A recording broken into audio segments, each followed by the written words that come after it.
mənəm türk, önümə gələn hürk. Danışam indilə, hər gün bir hilə. Bərkiyə qadağalarım, doğrana dilim ili ilə. Mənəm burada sahibi mülkətim, türkdür qanım türk. Yer üzündə kul mənəm, düşmanıma qul mən.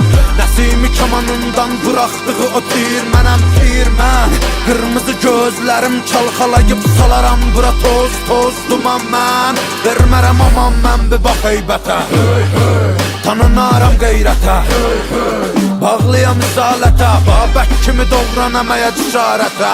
Düşəm əgər zarətə, mübarizəm tək başıma yığınıza qəniməm. Əlimlə verəm vətənə paytəni, mən öncədən bir ki çoxunu bəliyərəm. Boyanam qana türkümü məliyərəm, ayaq olcu qurtlar rəqs eləyir, yer gəlir gəng eləyir.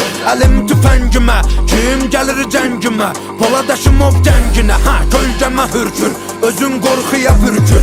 Mənim elimdir türküm şükür, şükür bükür bükür, yırtıcı ələmin vaxtıdır, artır qədəmi. Mədəminə səbəb olacam ey mənə deyən pan. Mənim Mehmetciklərim hər biri xan. Məni qan, vətənin hər yarasına geci tezi var, alınacaqdır intiqam. Bağır durmamışıq, qurulur plan, ay qıvrılan ilan bil. Qartalım baxır inan, qan qoxusu gəlir güman ki sığmır bura qorxular. Bizdə bunlar çoxdular, can dələnlər yurda, qan edənlər burada. Qüdrət artır nurdan, hörmət vardır burada. Kuzeydə çaxan günəş, güneydə parlar. Türküdür elim mənim, alaboğazımı darlar.